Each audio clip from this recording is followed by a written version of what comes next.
Bonjour et bienvenue dans cette vidéo dans laquelle nous allons réaliser ensemble 3 exercices pour calculer une distance, une vitesse, mais aussi un temps en utilisant la formule vue en cours D égale V fois T. Commençons par le premier exercice dans lequel il va falloir déterminer une distance. Voici son énoncé. Farid est un athlète de haut niveau, il pratique le marathon depuis son plus jeune âge. Lors des derniers championnats de France, il a couru durant 3 heures et 30 minutes à une vitesse moyenne de 12 km par heure. Dans la question, on nous demande de déterminer la distance en kilomètres parcourue par Farid durant ce marathon. N'hésitez pas à mettre pause, à faire vous-même cet exercice, puis à vous corriger. Dans un premier temps, il faut introduire notre calcul par une phrase d'introduction. On cherche ici la distance en kilomètres parcourue par Farid durant son marathon. Pour ce faire, on va utiliser la formule vue en cours, D égale V fois T. D est la distance, V la vitesse et T est le temps. Pour ne pas oublier cette formule, on peut se souvenir de la phrase « D'où viens-tu » ? Intéressons-nous maintenant aux unités. Si la vitesse, comme dans l'énoncé, est en kilomètres par heure, la distance sera nécessairement exprimée en kilomètres et le temps en heures. Voyons maintenant quelles sont les données de l'énoncé. La vitesse de Farid est précisée dans l'énoncé, elle est égale à 12 km par heure. L'unité est correcte, aucune conversion n'est à effectuer. Passons maintenant au temps durant lequel Farid se déplace. Il est là aussi précisé dans l'énoncé, il est égal à 3 heures et 30 minutes. Sauf qu'on l'a dit précédemment, il est nécessaire d'exprimer le temps en heures. 3 heures et 30 minutes équivaut à 3,5 heures, c'est-à-dire 3 heures et demie. On peut donc désormais effectuer notre calcul. La distance parcourue par Farid est donc égale à 12 fois 3,5, ce qui est égal à 42 km. Attention à ne pas oublier l'unité.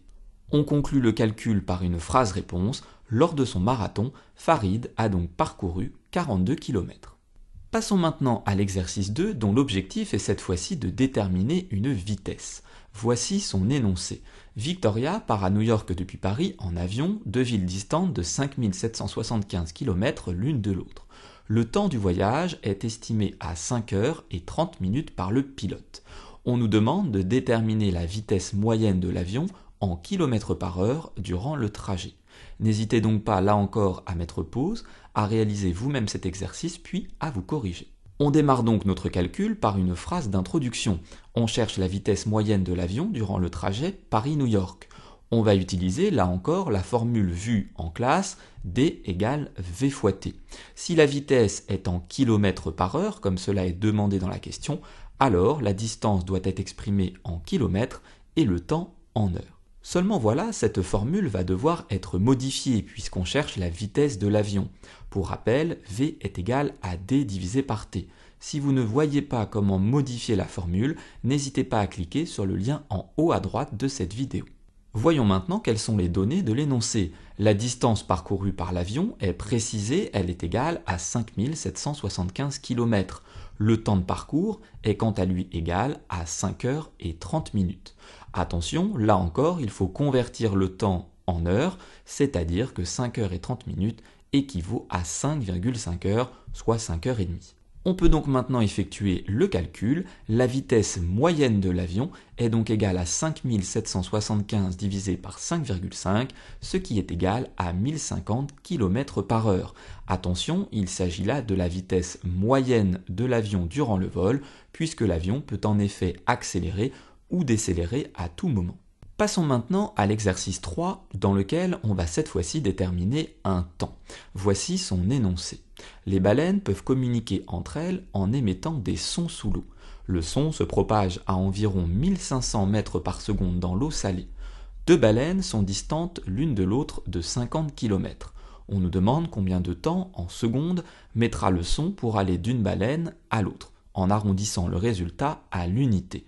N'hésitez là pas encore à mettre pause, à réaliser vous-même cet exercice puis à vous corriger. Pour être sûr que l'exercice est bien compris, réalisons dans un premier temps un schéma avec nos 2 baleines. La baleine de gauche émet un son qui se propage dans l'eau pour atteindre la baleine de droite.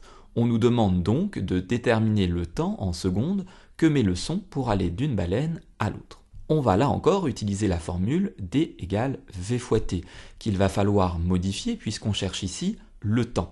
T est égal à D divisé par V. Voyons maintenant quelles sont les données de l'énoncé.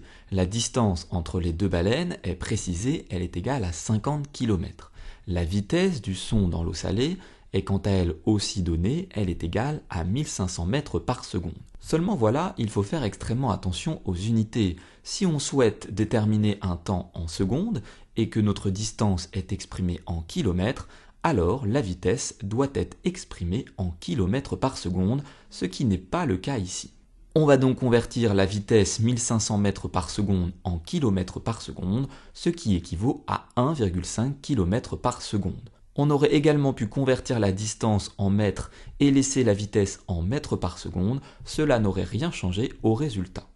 On peut maintenant effectuer notre calcul, t est donc égal à 50 divisé par 1,5, ce qui est environ égal à 33 secondes en arrondissant à l'unité.